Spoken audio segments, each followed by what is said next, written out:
180 दिन। आप 180 दिन में जिंदगी कैसे बदल सकते हो, ये आज आप बहुत अच्छे से सीखने वाले हो। बस वीडियो का सेकंड हाफ मिस मत करना। आयुष एक 17 साल का लड़का जो एक बहुत ही बोरिंग और स्ट्रगलिंग लाइफ जी रहा था, बिल्कुल आपकी तरह वो भी दिन भर परेशान ही रहता। कभी माँ डांटती तो कभी पापा 4 बात सुना देते और बचे हुए खाली समय में वो बस टेंशन, तंगी और डिस्ट्रैक्शन के साथ आलस्य का कंबल ओढ़कर लिपटा रहता।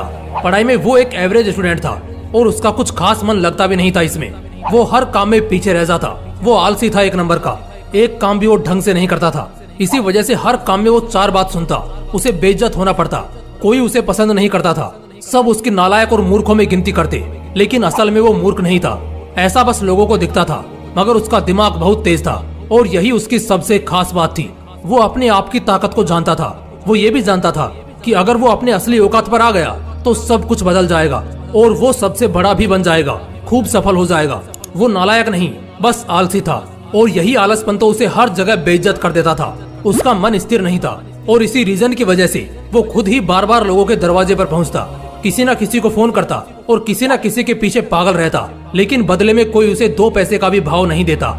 एक तरह से कह सकते हैं हर जगह से बेइज्जत हुआ बंदा था वो। लेकिन सबका सुनहरा और खूबसूरत दिन आता है। उसके भी खूबसूरत दिन बड़े जल्दी आने वाले थे। साल था 2019, जब उसी का एक रिश्तेदार जो कि उससे उम्र में 4 से 5 साल बड़ा था, वो उससे मिलता है। मुलाकात में दोनों की बातें होती हैं, मगर थोड़ा खुलने के बाद वो लड़का यानी आयुष अपने उस रिश्तेदार को अपनी सारी परेशानियों के बारे में बताता है।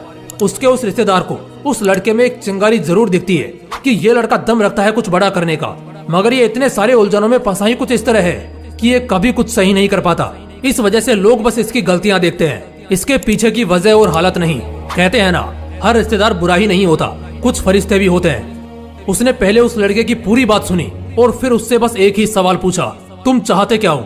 इस पर उस लड़के ने कहा, मैं सब अच्छा करना चाहता हूँ, सफल होना चाहता हूँ, कम से कम गलतियाँ करना चाहता हूँ और हर चीज में आगे रहना चाहता हूँ। फिर उसके रिश्तेदार ने एकदम शांति से कहा, अच्छा मुझे एक बात बताओ, अगर तुम्हारे गोद में एक 2 साल का बच्चा थमा दिया जाए और उसे गोद में लिए ही तुम्हें आगे 1 किलोमीटर दूर एक मंदिर पर जाना है जहाँ तुम्हारे परिवार के लोग मौजूद हैं और पूजा की तैयारी में हैं, जो बस तुम्हारा ही इंतजार कर रहे हैं, तो मुझे बताओ क्या तुम्हें उस बच्चे के बोझ से चलने में थोड़ी तकलीफ होगी या नहीं?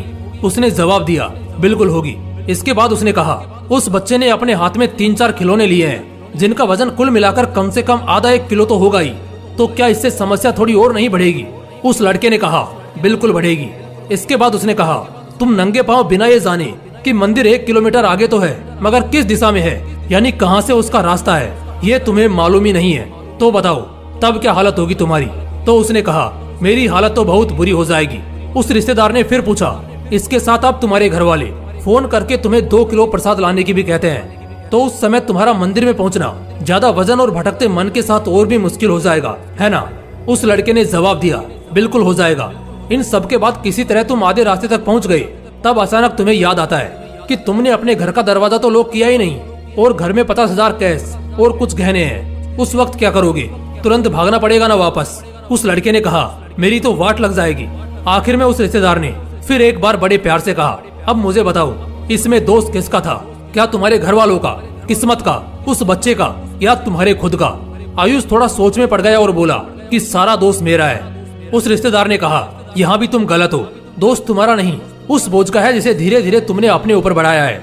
ये बोझ सिर्फ फिजिकली नहीं, मेंटली भी तुमने खुद ही बढ़ाया है। जैसे उस बच्चे के बोझ से तुम्हारा चलना धीमा हुआ और घर भागने के बोझ से दिमाग में टेंशन घुसी कि कहीं पैसे ना चोरी हो जाएं और दोबारा जाना भी है और बच्चे को संभालना भी है और पूजा के प्रसाद को भी अपवित्र नहीं होने देना है। इन सब बोझ के साथ तुम्हें लगता है तुम एकदम आनंद में टाइम पर सही मुहूर्त पर मंदिर पहुंचने में सफल हो जाओगे? उस लड़के ने जवाब दिया, नहीं, बिल्कुल भी नहीं। उस रिश्तेदार ने फिर कहा, जरा सोचो, कुछ बोझ के साथ तुम 1 किलोमीटर का फासला भी सही ढंग से तय नहीं कर पाए, तो जिंदगी के सफर में जहाँ छोटे छोटे बोझ के साथ कई कोसों दूर की उड़ान तुम्हें भरनी है, उन्हें कैसे पूरा करोगे? आयुष ने कहा, छोटे छोटे बोझ का मतलब क्या? ऐसे बोझ मेरी जिंदगी में कहाँ है? तो उस रिश्तेदार ने कहा, बुरी आदतों का बोझ, एक के बाद एक, जैसे आलस्य, जिद, अनुशासनहीन होना, देर तक सोना, याददाश्त का कमजोर होना, समय बर्बाद करना, दूसरों की चुगली करना, बड़बोल करना, गलत संगत में रहना, गलत सिद्धांतों पर जीना। जब तक इन सबका बोझ रहेगा तुम कैसे सफल हो जाओगे? कभी नहीं हो पाओगे। चैलेंजेस यहाँ कम नहीं है, कुछ ऐसी ड्यूटीज है तुम्हारी जो तुम नहीं कर पाते। बुरी आदतों का इतना बोझ तुमने अपने सिर लिया है कि तुम चाह कर भी आगे बढ़ने की कोशिश में हर बार नाकाम होते हो। आयुष सोच में पड़ गया और फिर बोला, ये बात तो आपने बिल्कुल सही बोली, मगर मैं क्या करूं? पढ़ने बैठता हूं तो पढ़ने में मन नहीं लगता, किसी काम में ध्यान नहीं रहता। सोचता हूं कल से कसरत करके अच्छा शरीर बनाऊंगा, मगर वो भी नहीं होता। बार बार मन में ख्याल आता है फोन वगैरह बंद करके सिर्फ और सिर्फ अगले कुछ साल अपने करियर पर फोकस करूंगा, मगर अफसोस वो भी नहीं होता। कुछ समझ ही नहीं आता, क्या करूं? फिर एक बार उसी रिश्तेदार ने हल्की सी मुस्कुराहट के साथ उसे कहा, जिस तरह कुशलता, रणनीति और कोशिश सब होने के बाद भी अगर सही रास्ते का पता ना होना तो मंजिल तक नहीं पहुंच पाओगे, और अगर पहुंच भी गए तो भी बहुत देर से पहुंचोगे। आयुष बोला, तो फिर पहुंचने का सही रास्ता क्या है? उसने कहा, एक बात बोलूंगा और सिर्फ एक बार बोलूंगा। अगर तुमने मान लिया तो ये तुम्हारी खुशकिस्मती होगी, और अगर तुमने नहीं माना तो याद रखना तुम मेरी नजरों से गिर जाओगे, और आज के बाद कभी भी मैं तुम्हें सीरियसली नहीं लूंगा। आयुष ने हाँ में सिर हिलाया। उसने कहा, अगले 6 महीने के लिए यानी पूरे 180 दिन के लिए आज रात को शपथ लेनी है। 180 दिन का बवाल चैलेंज लेना है। कोई पार्टी नहीं, कोई छुट्टी नहीं, खुद पर मेहनत करना छोड़ना नहीं, चाहे जो हो जाए आगे बढ़ने से रुकना नहीं। हर दिन धीरे धीरे अपनी पढ़ाई और प्रोडक्टिव कामों में समय को बढ़ाते रहना है। इन 180 दिनों के चैलेंज को 4 हिस्सों में बांटेंगे, जिसमें पहला पड़ाव होगा 45 दिन का। पहले पड़ाव में आपको बाहरी दुनिया से डिस्कनेक्टेड होना है। किसकी शादी है, किसके लड़के का मुंडन है, किसके घर में क्या खिचड़ी पक रही है, किसकी लड़की किसके साथ भाग गई, कौन किसकी तैयारी कर रहा है, किसने नया घर लिया है, नई गाड़ी ली है, किसके यहाँ कोई फंक्शन है, कौन मर गया, कौन जी रहा है। इन सभी मोह माया से सबसे पहले डिस्कनेक्ट होना है। पहले पड़ाव की चुनौती में लगभग 20% लोग बाहर हो जाएंगे, और उम्मीद करता हूँ क्योंकि तुम्हारे अंदर मुझे चिंगारी दिखी है तो तुम टिक जाओगे। इस पहले पड़ाव में अपने डिस्ट्रैक्शन के सभी सोर्सेज को खत्म कर दो। फोन, लैपटॉप या कंप्यूटर, ऐसी कोई भी चीज जहाँ से अगर 1 पैसे की भी वैल्यू नहीं मिल रही है तो उसे बंद कर दो। जो दोस्त बार बार घूमने और फालतू के कामों के लिए बुलाने आता है उसे ब्लॉक कर दो। जो छोटे छोटे डिस्ट्रैक्शंस जैसे कोई बर्थडे पार्टी या कहीं बाहर घूमने जाना या बीमार पड़ जाना, ऐसी चीजों को भी इग्नोर करो। सबसे मुश्किल ये पहला पड़ाव ही होता है, क्योंकि इसमें आप अपने अंदर के लालच और बर्बाद कर देने वाले सुखों को तोड़ तोड़ कर खत्म करते हो। इस पहले पड़ाव के बाद अब आप मेंटली फोकस्ड और सेल्फ कंसंट्रेटेड हो जाते हो, जिसके बाद जीतना और बेहतर तरीके से रहना आसान हो जाता है। अब हमारी एंट्री होती है उस दूसरे पड़ाव में। यहाँ अगले 45 दिनों के लिए हर दिन मेहनत और बुद्धिमानी की स्पीड को धीरे धीरे इंक्रीज करना है। शुरुआत भले ही पहले दिन 10 मिनट पढ़ने से करो, मगर हर दिन उसे थोड़ा थोड़ा बढ़ाओ। अगर 5-5 मिनट भी हर रोज बढ़ाते गए तो अगले 44 दिन बाद वो 10 मिनट 4 घंटे में बदल जाएगा, और एकदम आसानी से बिना किसी भी तकलीफ के तुम हर रोज बहुत मजे से 4 घंटे पढ़ पाओगे। और अब क्योंकि पहले पड़ाव में तुमने अपने सभी डिस्ट्रैक्शंस को खत्म कर रखा है, तो अब फोकस लेवल अपने आप बढ़ेगा, और साथ ही साथ पढ़ा हुआ या कुछ नया सीखा हुआ बहुत लंबे समय तक बहुत अच्छे से याद भी रहेगा। इन 45 दिनों में पूरा ध्यान अपनी मेहनत और इच्छा शक्ति को बढ़ाने के लिए इस्तेमाल करना है। इसमें एक चैलेंज लेना है कि हमें हर दिन पर्टिकुलरली इतने घंटे पढ़ने बैठना है या किसी अच्छी स्किल को सीखने में लग जाना है। यहाँ पर 50% लोग फिसल जाएंगे, लेकिन आपको टिके रहना है। अब बारी है तीसरे पड़ाव की, और ये भी 45 दिन का ही होने वाला है। इस पड़ाव में अगर आदमी आ गया तो समझो उसने ऑलमोस्ट सब कुछ पा लिया। इस पड़ाव में स्टेट ऑफ नथिंग में जाना है, जहाँ अपने एथिक्स को, अपने लाइफ स्टाइल को, जो आप पिछले 90 दिनों से करते आ रहे हो, उसे एक लेवल और ऊपर लेकर जाना है। इसमें असल में होता क्या है कि तुम्हारे शरीर को अब तक आदत लग चुकी है मेहनत करने की, डिसिप्लिन में रहने की, और पहले की तरह वो तमाम बुरी आदतें अब तुम्हारे में नहीं है। तो इस वक्त तुम्हारे पास एक मौका है, और वो है इन्हीं कोशिशों को एक लेवल और ऊपर लेकर जाने का। जैसे जो हार्डवर्क अब तक 4 घंटे का होता था, उसे बढ़ाकर 6 घंटे कर देना है। पहले जहाँ पढ़ाई पंखे में होती थी, अब ऐसे स्टेट में जाना है कि जहाँ गर्मी से हालत खराब भी हो, तब भी इसका तुम्हारे ऊपर ज्यादा फर्क नहीं पड़ना चाहिए। बिना किसी सुख सुविधा के, बिना किसी इंटरनेट या पर्सनल हेल्प के, अब तुम्हें तुम्हारा काम करना आना चाहिए। इस पड़ाव में कुछ इस तरह बनना है जैसे तुम किसी के मोहताज नहीं, ना पैसों के, ना किसी सुख सुविधा के, सिर्फ और सिर्फ अपने दम पर हो और रहोगे।